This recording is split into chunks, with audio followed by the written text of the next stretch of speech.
नाजरीन, हुकूमत इस वक्त शदीद मुश्किलात का शिकार है। एक से बढ़कर एक बुरी खबर हुकूमत के लिए आ रही है और इस वक्त हुकूमत शदीद घबराहट का शिकार है।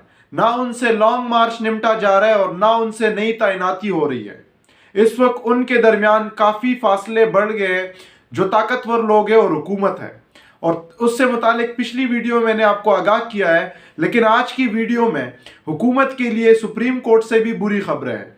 सुप्रीम कोर्ट में नेब कवानीन के खिलाफ इमरान खान के रेफरेंस पर समाअत हुई। उस समाअत से मुतालिक आपको आगाह करूंगा। और हुकूमती हलकों ने जो साइफर पर 5 अहम सवालात उठाए हैं और उनके जवाबात पीटीआई के फैन फॉलोइंग से और पीटीआई के हलकों से मांगे हैं, उससे मुतालिक आपको आगाह करूंगा। और हम भी 5 अहम सवालात रखेंगे हुकूमत के सामने और उनसे जवाब मांगेंगे। आप भी उन सवालात को सुने और उन सवालात से मुतालिक आप क्या राय रखते हैं वो कमेंट्स में आप मेंशन कर सकते हैं। अस्सलाम वालेकुम नाजरीन, आप देख रहे हैं चार टीवी और मैं हूं जाहिद जहान।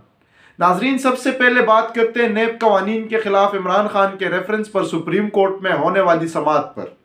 देखिए, इसमें एजाजुल एहसन साहब ने रिमार्क्स दिए हैं, जस्टिस एजाजुल एहसन साहब के। उन्होंने कहा है कि जिन ममालिक में तरक्की हो रही है वहाँ करप्शन के खिलाफ कवानीन सख्त हैं, और जिन मुल्कों में करप्शन के खिलाफ कवानीन को नरम किया गया है उन ममालिक का सत्यानाश हो गया है।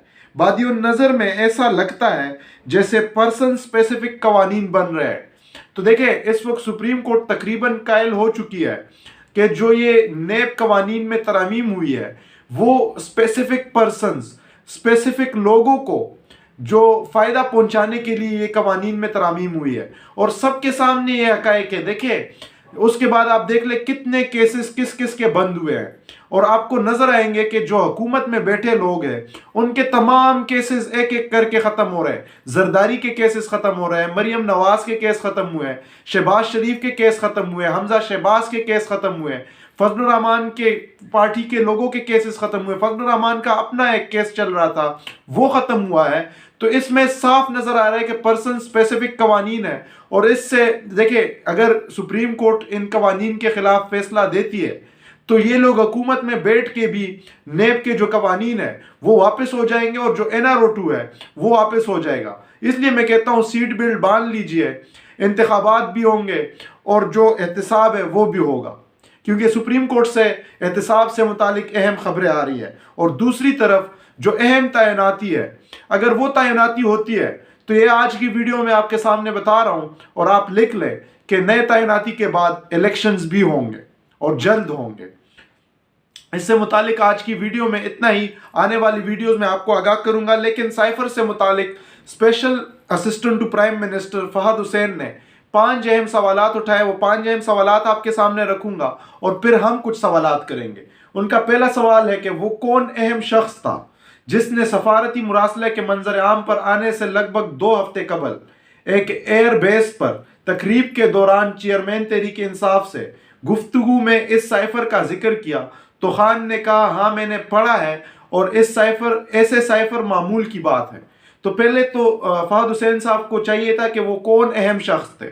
अगर वो इस्टेब्लिशमेंट या ताकतवर लोगों में से है, तो अगर ताकतवर लोग इमरान खान को कह रहे कि मुरासला आया है, तो इसका मतलब कि मुरासला जो साइफर है वो हकीकत पर मबनी है। साइफर आया है, इसको तो आपने खुद अपने सवाल में एंडोर्स कर लिया।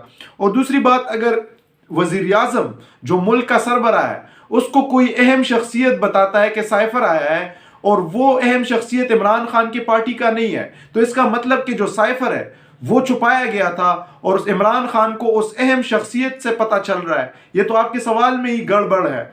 दूसरा सवाल, वो कौन तहरीक इंसाफ का लीडर है जिसने कई दिनों बाद खान साहब को समझाया कि इस मुरासले पर खेलते हैं। यही शख्स इस साजिशी अफसाने का मुअज्जद है, और इसके बाद की कहानी इस रिकॉर्डिंग में सुनी जा सकती है जिसमें खान साहब और आजम खान खेलने का प्लान तैयार कर रहे हैं। तो देखिए, खान साहब ने तो कहा कि मैंने अभी तक साइफर पे खेला ही नहीं है, और वाकई उन्होंने अभी तक साइफर पे खेलना शुरू किया तो बड़े सवालात होंगे और बड़े सवालात उठेंगे, और उन सवालात के जवाबात कोई नहीं दे पाएगा, तहकीकात नहीं हो पाएगी कभी भी। उसके बाद तीसरा सवाल उन्होंने जो किया है वो भी बड़ी अहमियत का हामिल है कि वो कौन 2 तहरीक इंसाफ के रहनुमा है जिन्होंने इस साजिश के मुवज्जिद की मुकम्मल हिमायत की और खान साहब को कायल किया कि सुनहरी मौका है एक ब्रांड न्यू बयानिया बनाने का। इन्हीं दो ख़वातीनों हजरात ने इस गलत राह पर चलने के लिए खान साहब के कान भरे, और क्या खूब भरे। ओके, ये भी आपका सवाल। चौथा सवाल है कि वो कौन शख्स था। एन मुमकिन है कि ज़्यादा हो, लेकिन मुझे एक का कंफर्म मालूम है जिसने शुरू दिन से कहा कि ये ना करे, ये गलती न तराशे, ये गलत बयानी पर मबनी थ्योरी इसकी एक न सुनी गई। आज के दिन तहरीक इंसाफ में इस लीडर की इज्जत और एहतराम में इजाफा होना चाहिए। पांचवा सवाल, वो कौन आला ओहदेदार था जिसने खान साहब की हुकूमत के दौरान एक मीटिंग में तहरीक इंसाफ की क़यादत से पूछा कि अगर वाकई में आपको यकीन है कि अमेरिका ने साजिश की है मुख्तलिफ पाकिस्तानियों से मिलकर, तो आप उन लोगों को गिरफ्तार क्यों नहीं करते। ये सुनकर किसने आए बाय शाये की। तो सवाल ये है कि आपको ये सब किसने बताया, और वजीर आजम हाउस के अंदर जो मामलात हो रहे थे उसकी रिकॉर्डिंग के बारे में भी आपने जिक्र किया। तो ये रिकॉर्डिंग किसने की। देखें, ये बात आप याद रखें कि साइफर के बाद से वजीर आजम हाउस पूरा बग था, और जब भी अभी तक जो वीडियोस आई है या ऑडियो लीक्स आई है वो वजीर आजम हाउस के साइफर के बाद के मामलात के ऑडियोज है। तो कौन इतना घबराहट का शिकार था कि उसने साइफर के मामले के बाद वजीर आजम हाउस को बग किया। लेकिन हम 5 सवालात हुकूमत से रखेंगे, आपके सामने भी रखेंगे, और उम्मीद है आपको भी कुछ ना कुछ समझ आ जाएगा कि इस साइफर के मामले में हकीकत कितनी है। पहला सवाल है कि वो कौन था जिसको साइफर में मुखातिब किया गया था। साइफर आप भी मानते हैं, फवाद हुसैन साहब हुकूमत में बैठ के हुकूमती शख्सियत है कि साइफर आया है, और साइफर मैं भी मानता हूं। तो साइफर में किसको मुखातिब किया गया था वो भी ज़रा आप आवाम के सामने रख दे। उसके बाद आप ये भी बता दें कि वो कौन था जिसने, जो पाकिस्तानी सफ़ीर था अमेरिका में, असद मजीद को धमकाया। जब आपकी हुकूमत आई उसके बाद धमकियाँ दी कि इस साइफर से इनहराफ किया जाए, आप इनहराफ करो। लेकिन असद मजीद को सलाम है कि उसने डरने से जो है वो डरा नहीं, और वो खड़ा रहा कि मैं हकीकत पे बात कर रहा हूँ, और हकीकत यही है कि साइफर आया है।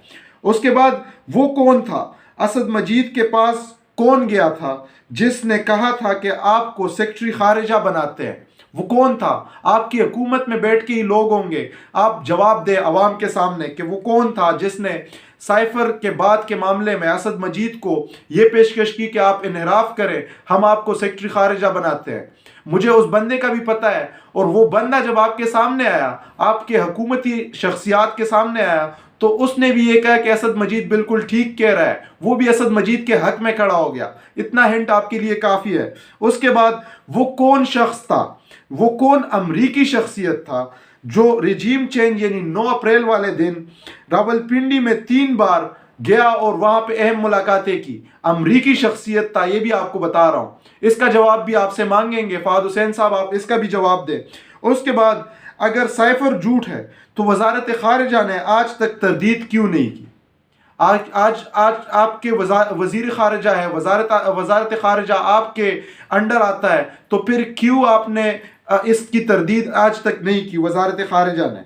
अगर साइफर झूठ पर मबनी है तो नेशनल सिक्योरिटी कमेटी ने क्यों कहा कि साजिश और मुदाखलत हुई है, और अमेरिका को डिमार्श क्यों जारी किया। अगर ये सब साइफर झूठ है और झूठ पर मबनी है, तो फिर ये नेशनल सिक्योरिटी कमेटी ने 2 इजलास बुलाए, एक में इमरान खान वजीर आजम के तौर पर बैठे थे और एक में शहबाज शरीफ। दोनों ने साइफर को एंडोर्स किया, दोनों ने साजिश और मुदाखलत के बयानिए को एंडोर्स किया। तो फिर आप क्यों कहते हैं कि साइफर झूठ है। इसके बारे में भी आप आवाम को बता दें। और अमेरिका को फिर एहतजाजी मुरासला क्यों तमाया। यहाँ पे इस्लामाबाद में भी उनके एम्बेसी में तमाया, और वहाँ पे वाशिंगटन में भी वहाँ पे उनको आपने एहतजाजी मुरासला तमाया था। तो फिर क्यों तमाया था। उम्मीद है आज की वीडियो में इन सवालात के जवाबात हमें मिल जाएंगे, और आप भी बेहतर जो समझते हैं वो कमेंट्स में बता सकते हैं। आज की वीडियो में इतना ही। उम्मीद है आने वाली वीडियोज़ में आपके सामने और इन्फॉर्मेटिव खबरें रखूँगा। शुक्रिया।